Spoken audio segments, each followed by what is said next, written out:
So I know there's a midterm one on the schedule, but ignore that for now. I don't want to give a midterm one until we're done with at least Coulomb's law. So once we're done with Coulomb's law, I'll do the midterm one.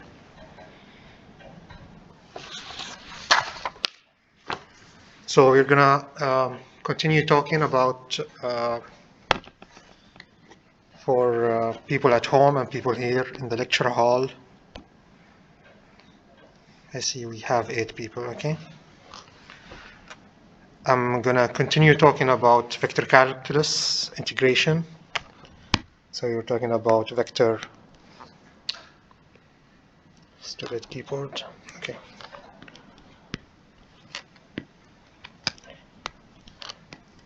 Vector calculus integration. And we talked about the line integral last time, and we gave an example. And the example was in Cartesian coordinates. I know I shouldn't do that, but yeah. So the example was in Cartesian coordinates. So let me rewrite that example that we did. So this is example 2.1 from the textbook, which says that if you have a vector field f, come on, if you have a vector field f, 2x x hat plus 2y y hat, can you integrate it along a certain path? So can you find the line integral of this vector, the work? So this vector represents a force field. Can we find the work? The work is just the line integral from from a certain point, point 2 to point 3, of f dot dl. So this is a vector field that exists on a plane, and the 2 points were P2 and P3, 5, 0, 0, 3, with the origin being P1, 0, 0. So we did that example, we did that integration in Cartesian coordinates. And it turned out that the integral was minus 6, for this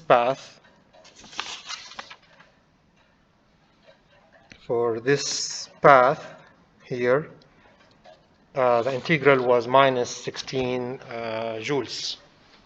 And the closed contour integral, meaning the integral along a closed path, this sort of integral,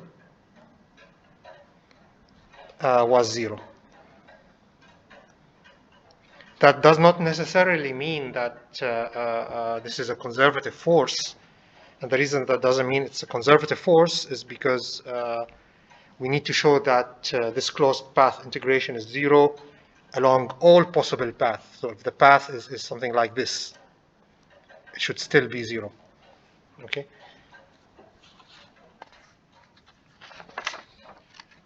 And then we did another example.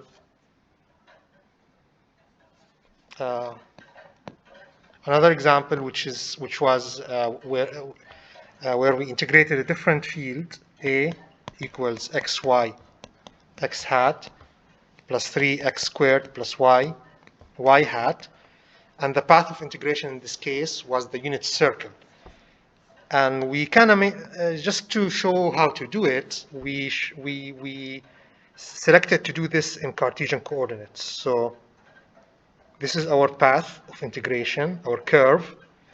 And then the unit circle has equation x squared plus y squared equals 1. If you haven't seen that video yet, you need to see it to follow what we're doing here. But the idea is that we had to divide this path into 4 segments, 4 arcs. So there is 1 arc, 2 arc, 3 arc, 4th arc. And the idea is that in every arc we have different equations for x and y. And then we divide our integral, our line integral. This is what's called circulation or a closed contour line integral, we divided the line integral into 4 segments. So first we integrate along segment 1, and then along segment 2, and then segment 3, segment 4. And we found the result. So this was like an exercise in integration, essentially, where we found the result, and the result turned out to be 0, right? This turned out to be 0. The question we ask ourselves before continuing further now is, could we have used the symmetry of the problem? See, because the path is circular, could we have selected different coordinate system to make this integration easier? And yes, we could have. So, and this we can do as an exercise. What we did previously, can we do it in cylindrical coordinates?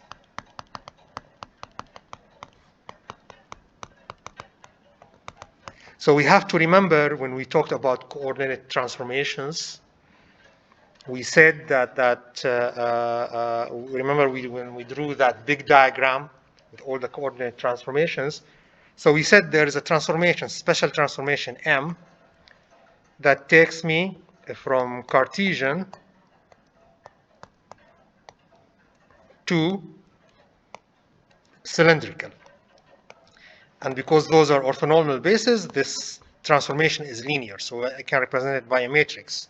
And we did derive that matrix, right? So this is the M matrix. We did derive that matrix, and it turned out to be cosine phi, sine phi 0, minus sine phi, cosine phi 0, and then 0, 0, 1.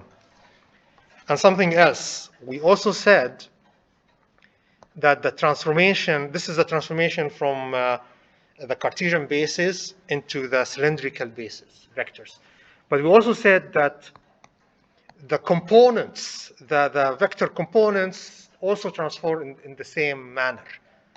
So if I'm dealing with the Cartesian components, ax, ay, az, those also transform in exactly the same way. So we discovered that. So this is ar, a phi, az.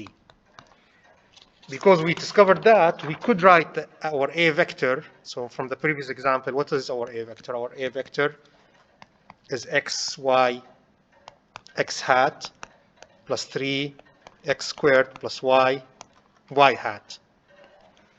Right? This is a vector that has this component, ax, and this component, ay. Those are two scalar components written as functions of the xy coordinates, right? So we said we can transform those, so we can rewrite A.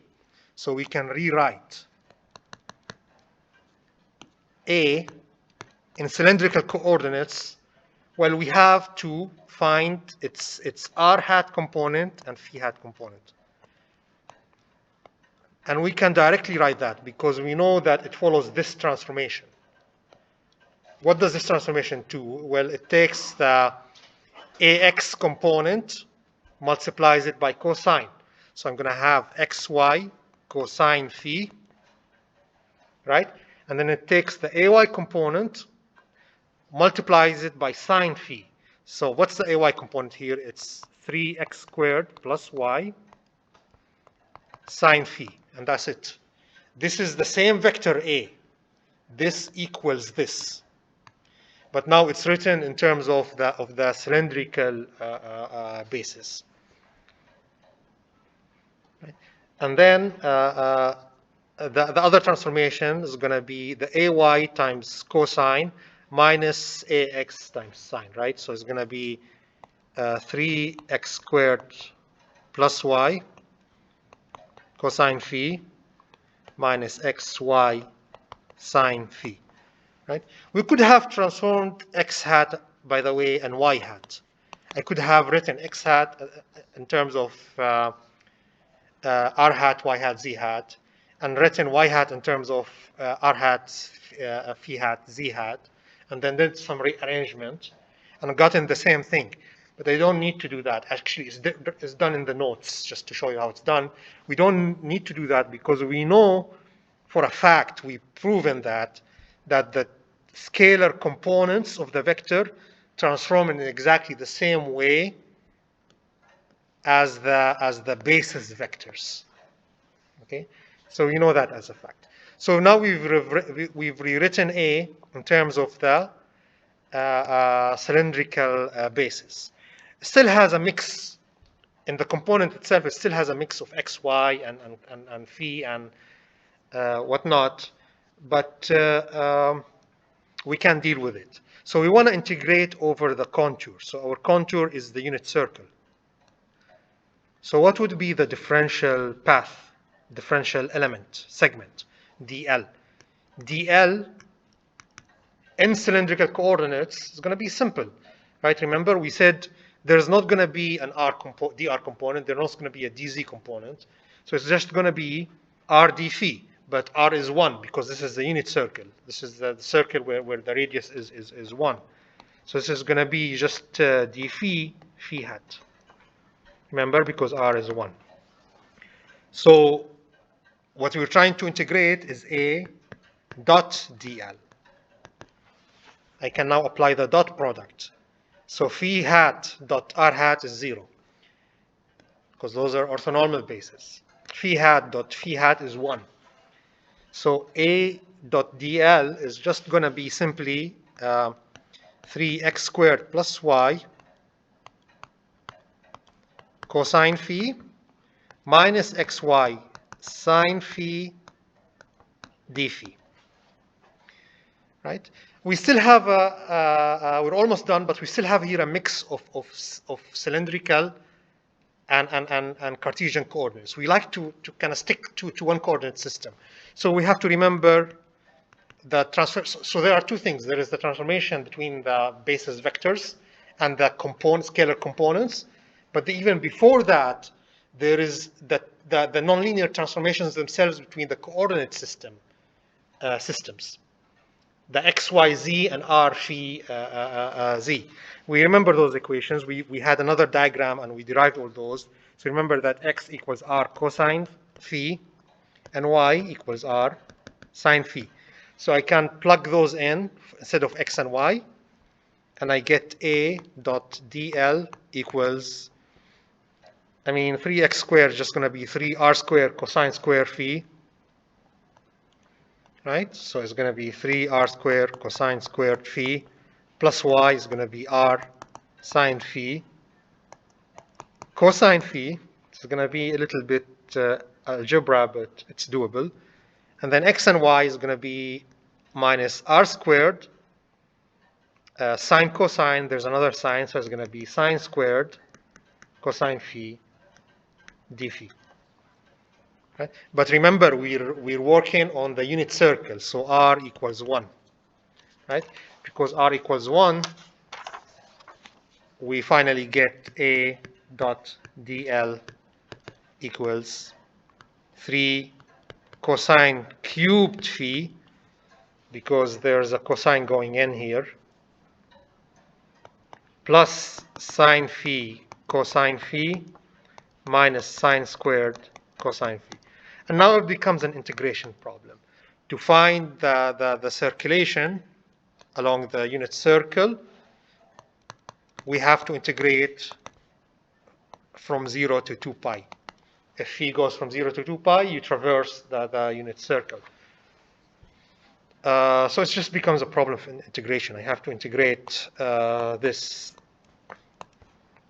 And again, you could use an integration table, or those are simple integrals. You should have the wherewithal to figure out how to do those integrals, either by substitution. Those are the two main techniques in your toolbox, either substitution or integration by parts. So, okay. So here there are three main integrals that we have to figure out how to do. There is a cosine cube, there's a sine cosine, and then there's a sine squared cosine. So if we start with them separately, let me go to blue maybe. This is just an integration exercise. So if I go to integrate sine, cosine phi, d phi, just using substitution, I let u equals sine phi. So du equals cosine phi d phi, right? So this integral turns into what? Integral of instead of sine, and we have u, cosine phi d phi is just du, so it's going to be u squared over 2 plus c. So this integral is going to be sine squared phi over 2 plus c. So we found what the first integral should be. Second integral, sine. I'm just showing you that this is all straightforward. I mean, this is just application of things you learned in calculus. And again, substitution, same thing. Same thing. U is sine phi, du is cosine phi d phi, and here we end up with what? We end up with the integral. This turns into then the integral. Sine squared is just u squared. Cosine phi d phi is just du, so this is going to be u cubed over 3 plus c. So this integral turns into sine cubed phi over 3 plus c. And then the third integral, perhaps this is a little bit more tricky. This is a different kind of substitution. You have to remember another trig identity, right? But you can use substitution here, the same. So u is sine phi, du is cosine phi d phi, but you have to remember that trig identity sine squared phi plus cosine squared phi equals 1, right? So I can write cosine phi.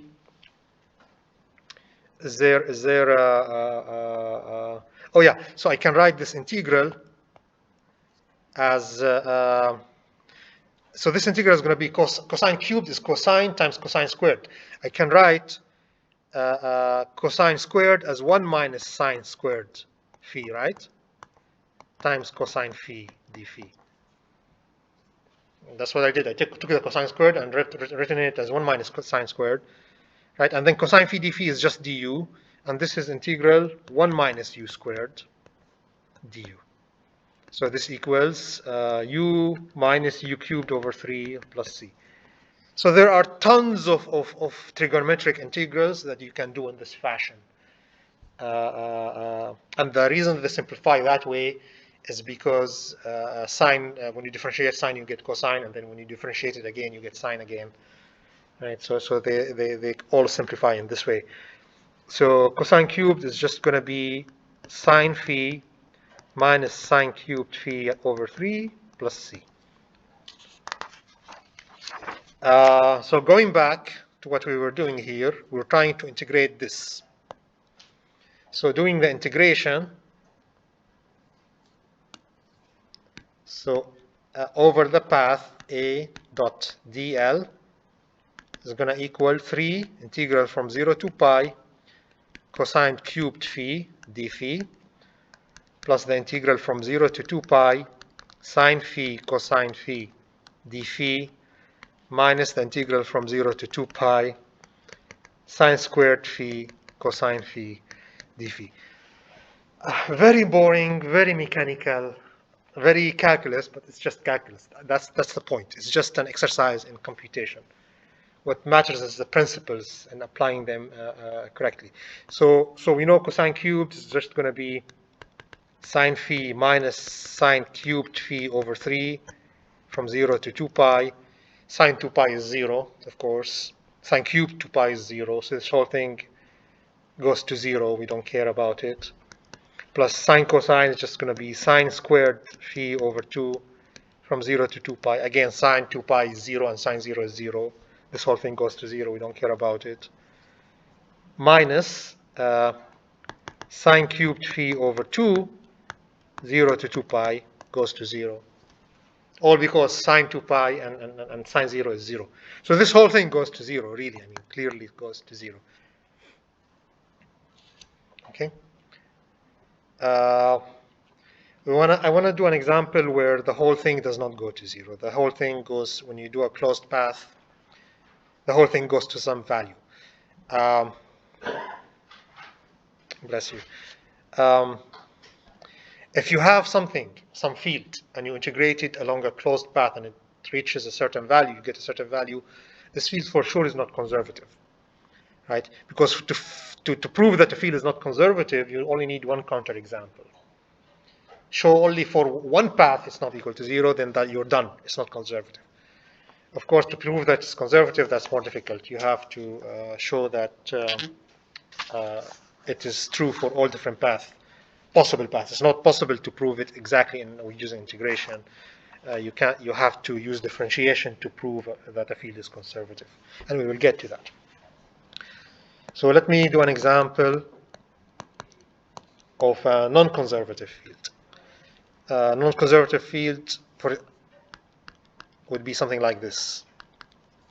And again, it's not clear, it won't be clear to you why it is not a conservative field, but once you know the differentiation method to prove that it's not a conservative field, you'll instantly know that it is not a conservative field. Right? So this is 2x minus y x hat plus x plus y plus z y hat plus 2z minus x z hat. And again, we're integrating over the unit circle, x squared plus y squared equals 1. So I'm integrating over the plane. I only care about the two-dimensional xy plane, and I'm integrating over this path. And I like to have an arrow on the path to point out what is the direction of integration. Right? If the field is conservative, going clockwise or counterclockwise, you'll have different values. You'll have either positive or negative. So if you go down a path, you integrate. If you go down the same path but you move in the opposite direction, you'll get the same result but with a negative value. All right. So again, it's easiest to go because of the symmetry of the problem. We only did a circular path in Cartesian coordinate once in the previous lecture. But because of the symmetry of the problem, we don't need to. That's stupid to do that. We prefer to use the symmetry and utilize cylindrical coordinates. So again, we said that we divide this path into displacements, small displacements. So the path is constructed of small displacements, dl. And this dl on the circle is just d phi hat. Right? And then we convert f to the cylindrical basis. In the notes, I do it by hand just to show you what the result is, but you don't need to do it by hand. You need to instantly say to yourself, I know what the transformation is. You derived it previously. You have it in your notes somewhere. And then you apply the transformation, right? So what is the transformation? This is the transformation, right? Let me see, can I copy this? Let me copy this. Copy. Copy. Right, this is the transformation here. I'm just putting it to... Sorry about that. All right, so we said that the scalar components transform exactly the same way as the basis vectors. So the transformation from Cartesian to cylindrical is this matrix, right? So this is, of course, a pen. This is AX. Well, let me not say AX, let me say FX, because the vector is called F. This is Fy, this is Fz. So the transformation here is that cosine A Fx plus sine Fy. So this is going to be, Fx is 2x minus y, so this is going to be 2x minus y cosine phi plus Fy, which is x plus y plus z sine phi. I'm done with the r hat component, this one, this transformation. What about the phi hat component? Again, I have this transformation. So it's the Fy times cosine minus Fx times sine. So there's a reversal here. So this becomes x plus y plus z times cosine phi minus 2x minus y times sine phi. So notice, once I know this matrix, I can instantly write everything down. But you have to go through the step of doing this by yourself at least once, where you derive all those transformation matrices. And then finally, z is the same. Z does not change. Z is just 2z minus x. Okay, so we transformed f in terms of the cylindrical basis, but notice we do still have x and y here. So we want to make everything, move everything to the cylindrical side. So we have to transform the coordinates themselves, right? So remember, on the unit circle, that's our path. Z equals 0. That simplifies a lot. X equals cosine phi, because r is 1, and y equals sine phi. So z equals 0 simplifies this part. It goes away. And I can plug in instead of x cosine phi. So if I write now, let me first, before I do that, let me write f dot dl. What is of f dot dl? F, because I don't want to substitute everything, because I don't care about everything, because dl has only phi hat, right? So phi hat dot r hat is going to be 0, phi hat dot z hat is going to be 0. Only this term is going to matter when I do the dot product, right? Phi hat dot d hat is 1, so I end up with f dot dl is going to be just x plus y plus z. Z is 0, x plus y is cosine plus sine. So this is going to be cosine plus sine times cosine. This is going to be cosine squared phi plus sine phi cosine phi, right? And then minus x is cosine, y is sine. So I have minus 2 sine cosine, and then plus y sine phi. So plus sine squared phi.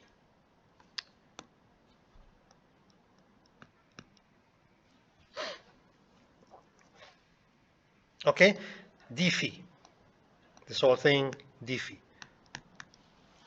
And now the contour integral, the circulation, is just the integral of this thing. Can we simplify this thing further? Yeah, well, cosine squared plus sine squared is 1, right? Sine phi cosine phi minus 2 sine phi cosine phi is just minus sine phi cosine phi, right? 1 minus 2 is minus 1. So this simplifies a bit, actually. So this is going to be the integral from 0 to 2 pi of 1 minus sine phi cosine phi d phi. Now, from our previous example, or from an integral table, or whatever, you do it on a sheet of paper, you do substitution, we know how to do this already. So this is going to be phi minus sine squared phi over 2, and then you go from 0 to 2 pi. And this is an example of a non-conservative field. The reason is that phi at 2 pi minus phi at 0 is just going to be 2 pi. Sine at 2 pi or 0 is just going to be 0. So the integral along the closed path in this case, we start a point. We start summing up, integrating along this path. Going back to the origin, we get a value, actually. So if we move along this same path twice, right, we get 4 pi. If you move along this path 3 times, we get 6 pi. So this is kind of like modeling something like a friction force, where it's not like gravity, where I go up and down to the same point. I don't lose any energy. I get the same potential energy. This is kind of like friction, where if you keep moving, you keep losing energy. All right, so this field is not conservative. Field is not conservative.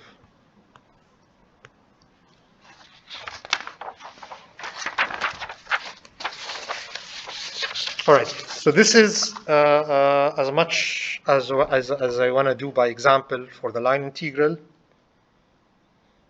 The point is for you to understand the concept of it and do some exercises about it. I mean, it's like integration. Integration is always, it's an easy thing to understand. The painful thing about integration is that it's cumbersome to do, right? So, but that's it. As long as you understand the concept, it's just mechanical exercise to do the actual integration. So I want to jump now to the second kind of integration that we see in three-dimensional space, which is the surface integral.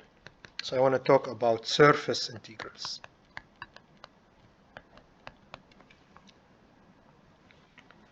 All right, surface integrals are we said in line integrals we go over a line, right?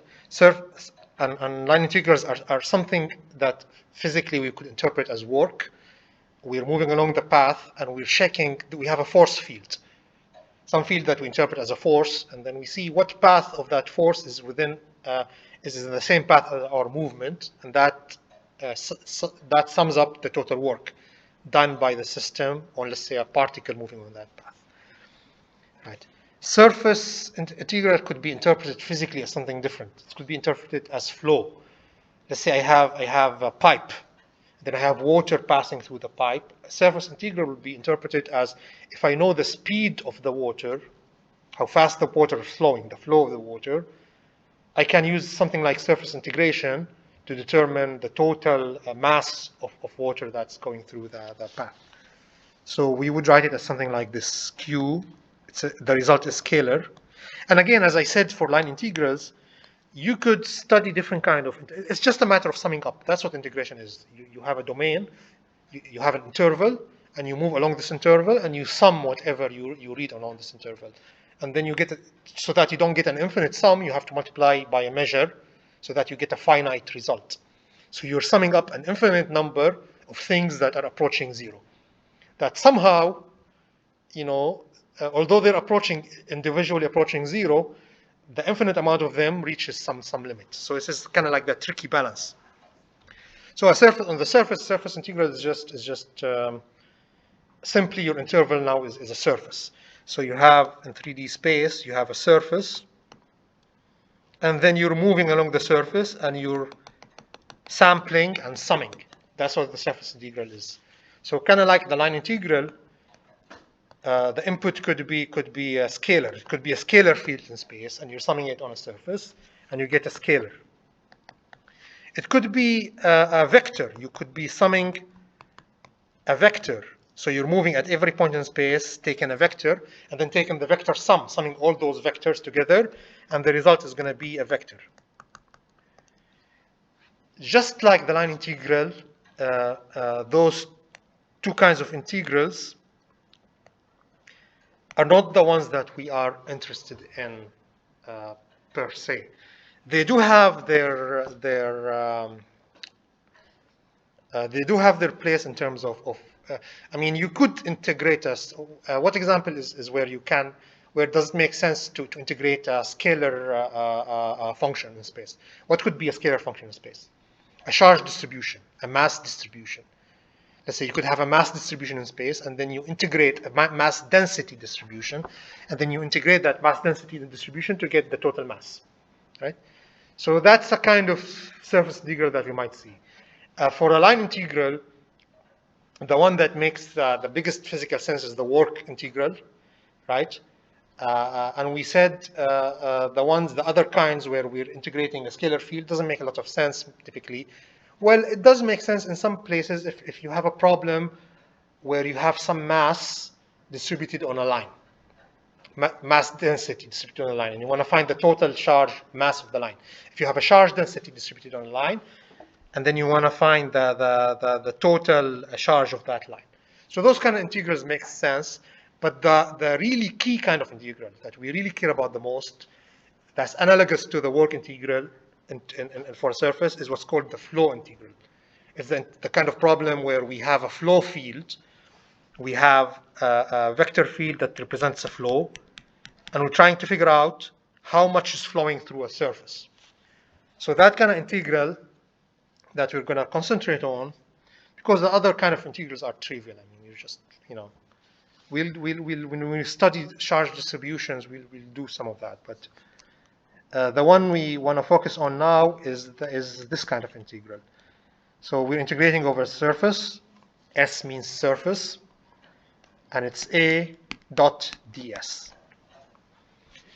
What is ds? We said ds is a differential element on the surface. So on the surface, we can take any surface, we can divide it into small segments. And something curious happens to a surface when you divide it into a really small segment. Each tiny segment has an orientation.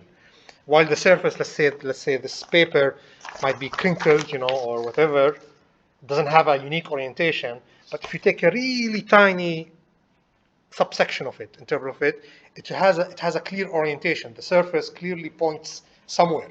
It is vector-like. Because it is vector-like, I can represent it as a vector, and I can do this thing. So I can say for every small segment, let me expand this.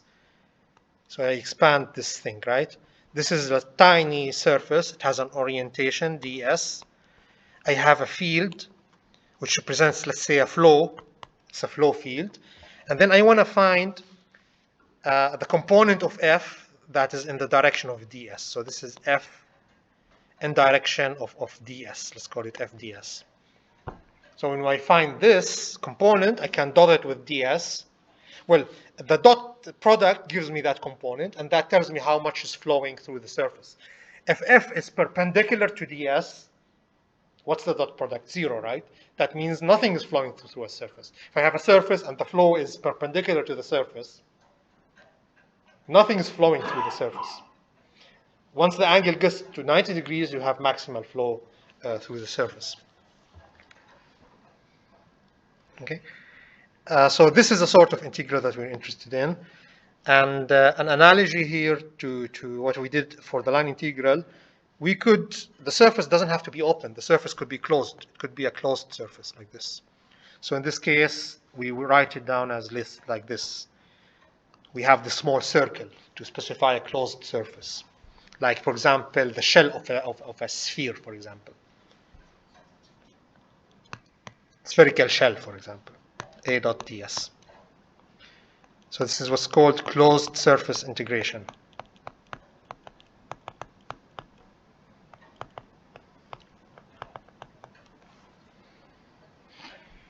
Right, and the best way of showing how to do those sorts of integrals is to go by example. Right? I think the ones where the input is a scalar, like a mass or charge distribution, is straightforward. We will do some examples when we study Coulomb's law.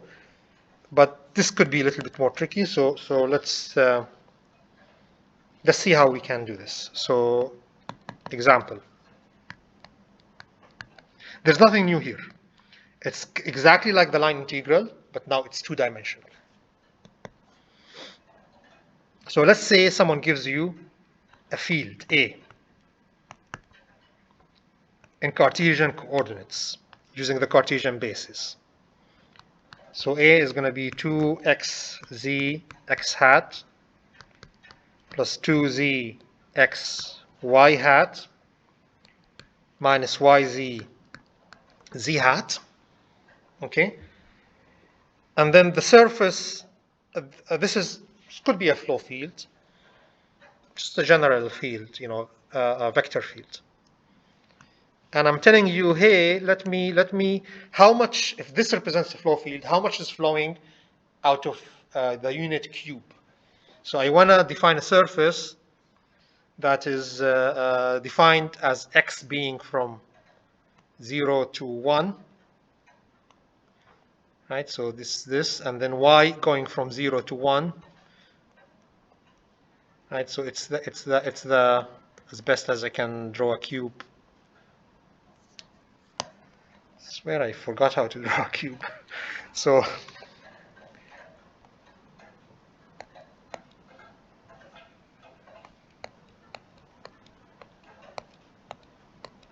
right, so x goes from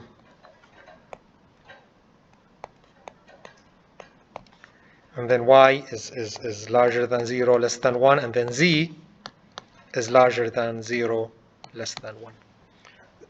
Unit cube.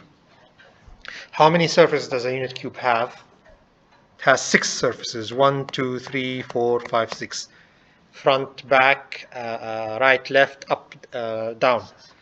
So there are really, the surface, this unit cube is a surface, closed surface.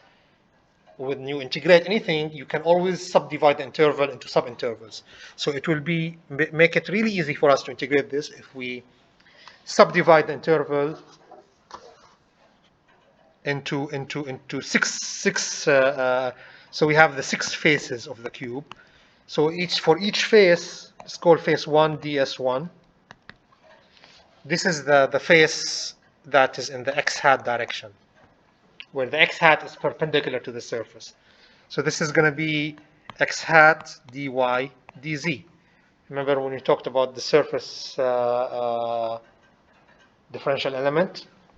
So there is no dx because we're not moving in the x direction. This plane, this surface, which is part of the whole closed surface, is only x and y, only y and z are changing. X is not changing, right? ds2, which is the one in the opposite direction. And remember, we said the convention. We want to have the convention where if we have a closed surface, we consider ds to always be pointing outwards. So ds here is always considered to be pointing outwards, right? Because of that, ds2 is going to be in that direction, so it's going to be in the direction of minus x. So it's going to be minus x hat dy dz. And then ds3, pointing in the z direction, this is it, ds3, is just going to be z hat dx dy, there is no dz. And then ds4 is just going to be in the opposite direction, minus z hat dx dy, and then ds5 y hat dx dz, and then ds6 is just going to be minus y hat dx dz. Right? So the whole integral, some textbooks, instead of doing this, they do two integrals, two summing signs like this. Right, so I don't like to do that. I just like to differentiate between them using S and L. So for a line, it's going to be L. For a surface, it's going to be S. For a volume, it's going to be V. Otherwise, it becomes too much to just, write 3 integral signs or 2 integral signs all the time. Right, so this is it. This is A dot ds. Right, and this is just a matter, again, the same integration trick that we all know. This is the sum. Once we divide the interval of integration into sub-intervals, we can sum the results, right? So this is going to be S1. Notice the circle went away because each sub-interval now is not a closed surface anymore. It's an open surface, right? Plus S2 A dot ds plus dot dot dot S6 A dot ds 6 2 1. We don't have to do this depending on the symmetry. Well, we might. So let's do the first one. So let's do the first one. So S1 A dot ds1. So this is going to be S1. What is A? A is 2xz x hat plus 2zx y hat minus yz z hat dot ds1 is just dy dz x hat. So instantly the z hat and y hat component go away because of the dot product. So this ends up being only 2xz dy dz, right? Now over the surface, z is not changing, z is constant, right? Sorry, x is constant, so I can always take x out of the integration, right? So this is going to be 2x and I'm integrating from calculus 3. You know how to do this, right? So this is a surface integral. So you know that you're integrating over two variables, y and z, right? So you know that over this surface, what is the region of y, the interval y? Y goes from 0 to 1, right? And z goes from 0 to 1. So this is an integral from 0 to 1, 0 to 1, 0 to 1 of, I took 2x out, of z dy dz. So this is equals 2x, and then integral from 0 to 1. First, I could integrate by dy, 0 to 1 dy, right? And I take z out because z is not a function of y in this case. Z is independent of y. On the surface, z is independent of y, right? It doesn't matter what y is, it does not affect z. And then z dz. So this is going to be 2x. This is just going to be 1, right? This integral is just going to be 1. Integral of z is just going to be z squared over 2, integrated from 0 to 1. Half minus 0 is just half. So this is going to be x. Right? But so this integral is going to be x, but on that surface, x is 1. Right? So on S1, x is 1, so the integral is just going to be 1. I could have done that from the beginning. You know, from the beginning, I know on the surface x is 1, so I could have substituted 1 instead of x. I'm going to be done with it, right? It's only z and y that are varying on the surface.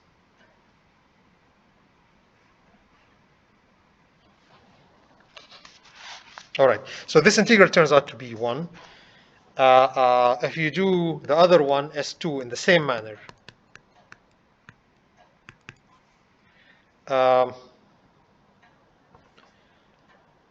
and we said S2 is on the opposite, in the opposite path, opposite surface here.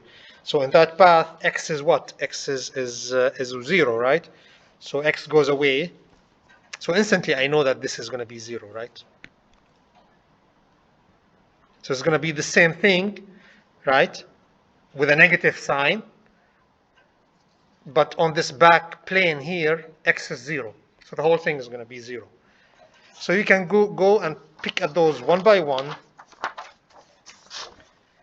And I'm not going to do it here. It's spelled out in the notes. But the whole integral a dot ds is going to turn out to be 1 plus 0 minus half plus 0 minus plus half minus half.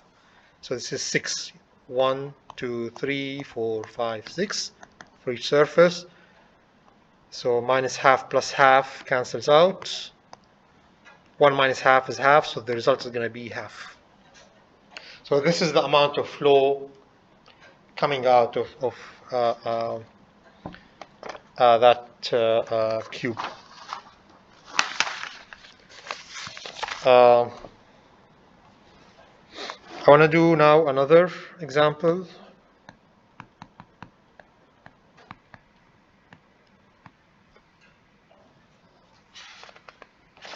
Let's see, how many examples do we? All right. So we're going to do an open surface integral, but we'll do that next time, and then start with the volume integral. So let me stop the share. Oh, I see we have 12 people here, 12 and then 15. So I'm gonna also so this is Zoom, and this is on Zoom, as I said, and I'm gonna try also. Well, I'm not gonna try. I'm gonna do it. I'm gonna. This has been recorded, so I'm gonna upload it on YouTube too, for people who might wanna listen to it later. All right. Someone posted something about a homework. Let's see. Yeah, homework 2 is not published, but I'm going to publish it today. So